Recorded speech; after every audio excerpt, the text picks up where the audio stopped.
What is going on, everybody, and welcome to another video. Today I want to take a look at the Khris Middleton contract, kind of where he's at, coming from being a second round pick to getting his first All-Star game to signing a $178 million contract. Is Khris Middleton worth the money for the Milwaukee Bucks? Let's break it down. So to get into this, let's just take a little bit of a look at Khris Middleton. He is a small forward, played at Texas A&M. He was drafted round 2 overall, pick 39 to the Detroit Pistons. That first year, he didn't really see a whole lot of action. He actually got downgraded to the D-League team before he was then eventually called back up. He didn't play a lot. He played 27 games, averaged 6 points in that first year. Now, not really much to look at there, but however, after that year, he was in a trade to the Milwaukee Bucks, and that is when his career kind of took off. In his first year in Milwaukee, he nearly doubled his points per game. He went from 6.1 to 12.1. His assist, he went to 2.1, so not too much, but as a small forward, he didn't really need to move the ball around. At the time, Milwaukee had Brandon Knight and Ramon Sessions, so they didn't really need him to facilitate the ball. And he also grabbed 3.8 rebounds per game. On this team, he was actually third in scoring at 12.1. Brandon Knight had 17.9. Sessions had 15.8. And you would see this trend kind of continue with Middleton over the next couple of years, constantly improving his points per game. The following season, the 2014-2015 season, Middleton averaged 13.4 points per game, which is increasing his points per game by like almost 1.5. He played 79 games.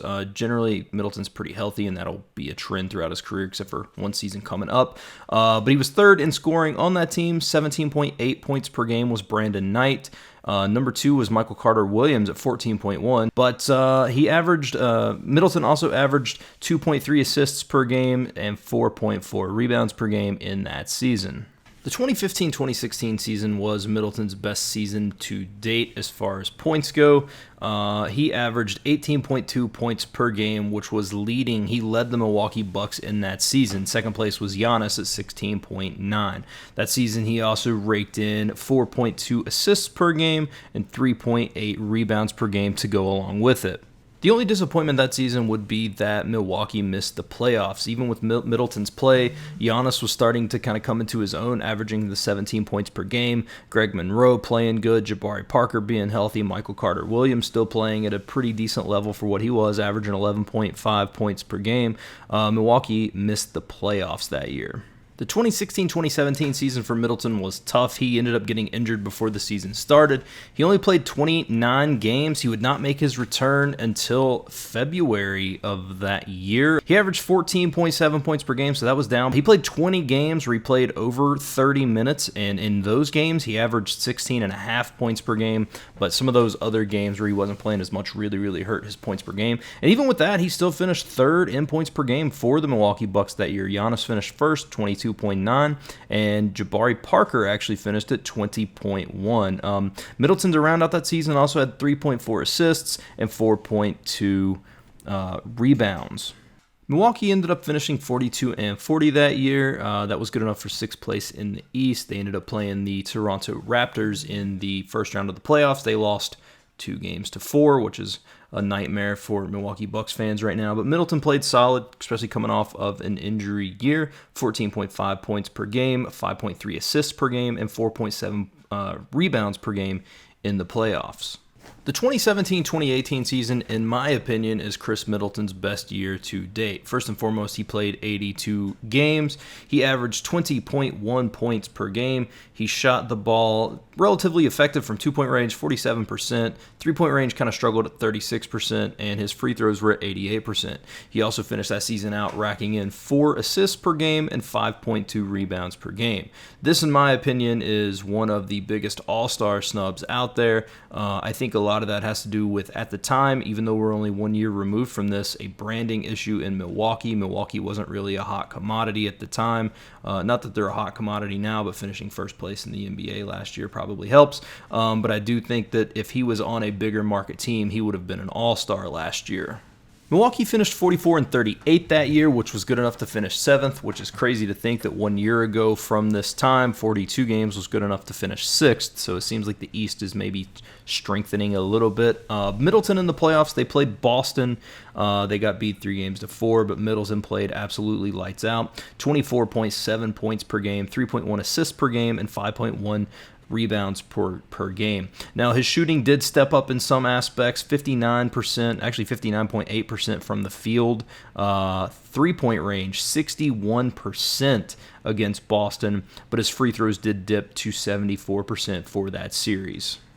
And to finish out the retrospect before we get to today, this current season, the 2018-2019 season ended, and Khris Middleton averaged 18.3 points per game. He averaged 4.3 assists per game and 6 rebounds per game, which was good enough to get him his first ever All-Star nod. He also remained healthy for the most part of the season, ended up playing 77 games, and helped Milwaukee on the way to being the best team in the NBA with a 60-22 record, obviously being the best team in the NBA and finishing first in the Eastern Conference. In the playoffs this year, Middleton averaged 16.9 points per game, 4.4 assists, 6.3 rebounds, and helped Milwaukee win their first ever playoff game in nearly 20 years. And as a Milwaukee Bucks fan, I can say it was greatly, greatly appreciated, and it felt great. In the first round, they beat Detroit 4-0. Second round, they beat Boston 1-4, 4-1. Of course, that's Paul Pierce's absolutely perfect. I think Milwaukee's done after they lost the first game, and then they went into the series against Toronto, going and winning the first two. But then Kawhi Leonard stepped up, and that defense just shut down, and they absolutely put a hurting on Milwaukee those last 4 games. Now, this isn't a Milwaukee Bucks retrospect, this is a Middleton video, but as a Bucks fan, I do want to say making the Eastern Conference Finals was beyond my wildest dreams, especially for the past 20 years of hurt, and just making it to the Eastern Conference Finals, you obviously won a championship, but I think it's a step in the right direction for our organization. So that leads us to now, the offseason. Khris Middleton signing $178 million, and I'm going to talk about this in a couple of different ways. I have no script for this is just me talking as a Milwaukee fan and as someone who follows basketball very, very closely. Personally, I think Khris Middleton is worth that money. Now, the only negative side effect of this is we didn't have enough money to give Malcolm Brogdon, who was one of my favorite players, maybe ever, just his unselfishness and stuff like that. I'll probably make a whole video on my love of Malcolm Brogdon later.